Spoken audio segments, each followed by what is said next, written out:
Hi guys, welcome to my YouTube channel जीव शिक्षा में आप सबका स्वागत है।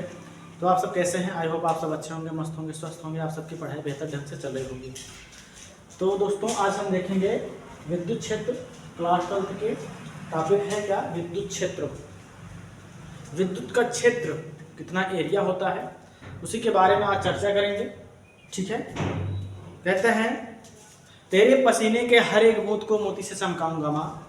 तेरे पसीने के हर एक बूंद को मोती से चमकाऊंगा माँ। तुम सपना बड़े देखना, मैं पूरा करके दिखलाऊंगा, मैं पूरा करके दिखलाऊंगा। तो देखिएगा, विद्युत क्षेत्र है। तो विद्युत क्षेत्र क्या होता है? किसी आवेश के, मान लीजिए ये आवेश है, किसी विद्युत आवेश के चारों ओर का वह क्षेत्र, चारों ओर का वह क्षेत्र, किसी विद्युत आवेश के, मान लीजिए यह विद्युत आवेश है, किसी विद्युत आवेश के चारों ओर का वह क्षेत्र जिसमें किसी अन्य आवेश को लाने पर, किसी अन्य आवेश को लाने पर, इसमें क्या हो, अन्य आवेश को लाने पर उसमें प्रतिकर्षण अथवा आकर्षण बल का अनुभव किया जा सके, उसे ही क्या कहते हैं? उस क्षेत्र को क्या कहते हैं? विद्युत क्षेत्र कहा जाता है। अर्थात यहाँ पर मान लीजिए कोई भी आवेश हो, या पॉजिटिव हो या निगेटिव हो, अगर यहाँ से किसी भी अन्य आवेश को लाओगे जहां से यह क्या करेगा, अगर यहाँ पर पॉजिटिव रहेगा, अगर इस आवेश पर अगर नेगेटिव चार्ज रहेगी तो क्या होगा? इस आवेश पर नेगेटिव चार्ज रहेगी, इस आवेश पर क्या रहेगा? पॉजिटिव चार्ज रहेगा। तो ये क्या कर लेगा? ये आपस में क्या कर लेगा? अट्रैक्ट हो जाएंगे ये दोनों, अर्थात ये इसे खींच लेगा अपनी तरफ। ठीक है। तो जब ये इसे अपनी तरफ खींच लेगा तो आकर्षण बल का अनुभव हो रहा है। अगर यहीं पर पॉजिटिव रहेगा, क्यों आवेश पॉजिटिव रहेगा, तो क्या हो जाएगा? ये दोनों आपस में क्या कर लेंगे? प्रतिकर्षण बल कर लेंगे। ठीक है। ये एक दूसरे से क्या होंगे? दूर हो जाएंगे। ठीक है। तो जब एक दूसरे से दूर हो जाएंगे तो प्रतिकर्षण बल हो जाएगा। ठीक है। तो जहां तक, अगर यहां तक लाने पर इन दोनों के, मतलब कि इन दोनों आवेशों के बीच प्रतिकर्षण और आकर्षण बल का अनुभव होता है, तो उस क्षेत्र को ही क्या कहा जाता है? विद्युत क्षेत्र कहा जाता है। ठीक है। तो आप समझ गए होंगे। तो देखिएगा, विद्युत क्षेत्र क्या होता है? किसी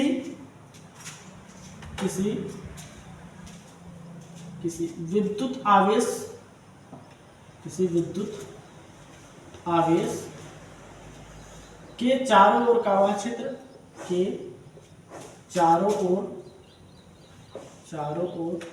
का वह क्षेत्र, चारों ओर का वह क्षेत्र जिसमें किसी अन्य आवेश, किसी अन्य आवेश को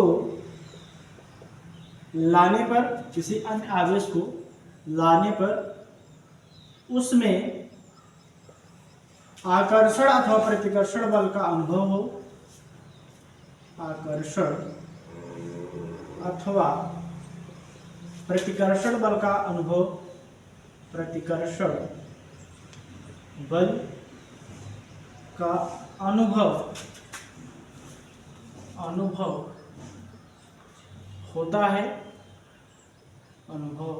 होता है, तो उस क्षेत्र को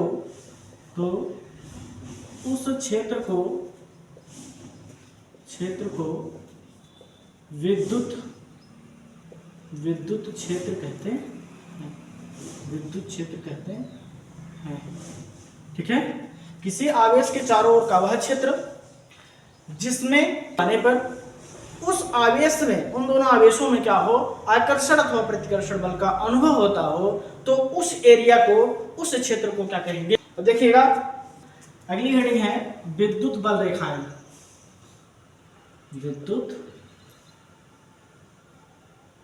बल रेखाएं। तो देखिएगा, अगला टॉपिक क्या है? विद्युत बल रेखाएं। तो विद्युत बल रेखाएं वे काल्पनिक निष्कोण वक्र रेखाएं होती हैं जो विद्युत क्षेत्र की दिशा को प्रदर्शित करता है।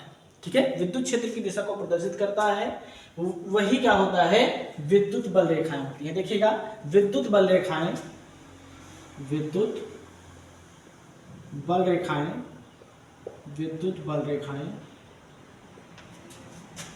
वे काल्पनिक काल्पनिक निष्कोण, काल्पनिक निष्कोण वक्र रेखाएं होती हैं, वक्र रेखाएं होती हैं जो वक्र रेखाएं होती हैं जो विद्युत क्षेत्र की दिशा को प्रदर्शित करती हैं, प्रदर्शित करती हैं। ठीक है। विद्युत बल रेखाएं क्या होती हैं? विद्युत बल रेखाएं वह निष्कोण, वह काल्पनिक निष्कोण, मतलब कि उसमें क्या होता है, कोई भी कोण नहीं बनता है, अर्थात वक्र रेखाएं होती हैं। ठीक है। वह निष्कोण वक्र रेखाएं होती हैं जो विद्युत क्षेत्र की दिशा को क्या करती है? प्रदर्शित करती है। ठीक है। तो उसके बाद हम देखेंगे, क्या देखेंगे? विद्युत बल रेखाओं के गुण। ठीक है। विद्युत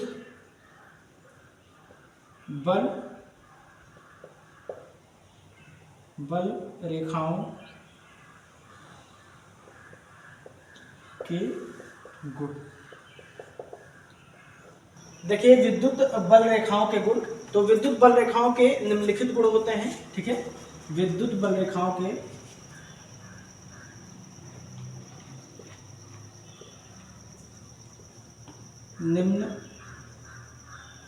निम्नलिखित गुण होते हैं। तो देखिएगा, पहला होता है ए धनावेश से ऋणावेश की ओर चलती हैं। ऋणावेश अर्थात ऋणावेश की ओर चलती हैं। ठीक है। धनावेश से ऋणावेश की ओर चलती हैं। दूसरा क्या होता है? ए वक्राकार होती हैं। ए वक्राकार होती हैं। उसके बाद देखिएगा तीसरा है क्या? तीसरा है ए बल रेखाएं एक दूसरे को कभी नहीं काटते हैं। ठीक है। विद्युत बल रेखाएं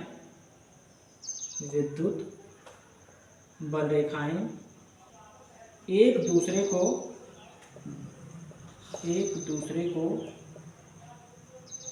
कभी नहीं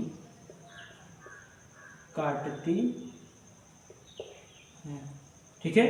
चौथा होता है ए तनी डोरियों की तरह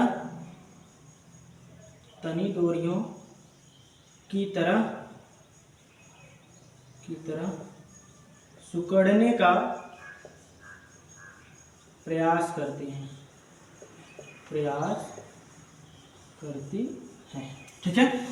तो आप लोग समझ गए होंगे विद्युत क्षेत्र क्या होता है? किसी विद्युत आवेश के चारों ओर का वह क्षेत्र जिसमें किसी अन्य आवेश को लाने पर उन आवेशों में आकर्षण तथा प्रतिकर्षण बल का अनुभव होता है, उसे ही क्या कहते हैं? विद्युत क्षेत्र कहते हैं। उसके बाद आता है विद्युत बल रेखाएं। विद्युत बल रेखाएं वे काल्पनिक निष्कोण वक्र रेखाएं होती हैं जो विद्युत क्षेत्र की दिशा को प्रदर्शित करती हैं। ठीक है। उसके बाद विद्युत बल रेखाओं के गुण क्या होते हैं? विद्युत बल रेखाओं के निम्नलिखित गुण होते हैं। पहला गुण क्या होता है? ए क्या होता है? धनावेश अर्थात धनात्मक से ऋणात्मक की तरफ चलती हैं। ठीक है। ए रेखाएं जो होती हैं धनात्मक से ऋणात्मक की तरफ चलती हैं और ए वक्र रेखाएं होती हैं। ठीक है। देखो मान लीजिए ये पॉजिटिव है, ठीक, और ये निगेटिव है, तो विद्युत क्षेत्र जो होगा वह पॉजिटिव से निगेटिव की तरफ। ठीक है। पॉजिटिव से ठीक है। तो ये वक्र रेखाएं होती हैं, एक वक्राकार होती हैं। ठीक है। उसके बाद तीसरा है ये विद्युत बल जो होती हैं वे एक दूसरे को कभी नहीं काटती हैं। ठीक है। एक दूसरे को कभी नहीं काटती हैं। चौथा होता है ए तनी हुई डोरियों की तरह सिकुड़ने का प्रयास करती है। तो आई होप आप सब समझ गए होंगे। तो आप इसका स्क्रीनशॉट ले लीजिए। उसके बाद अब हम चलते हैं नेक्स्ट वीडियो में। आज के लिए इतना ही। अगर आपको ये वीडियो अच्छी लगी हुई हो तो वीडियो को लाइक करिएगा। अगर आप चैनल में नए हो तो चैनल को सब्सक्राइब कर दीजिएगा। जय हिंद।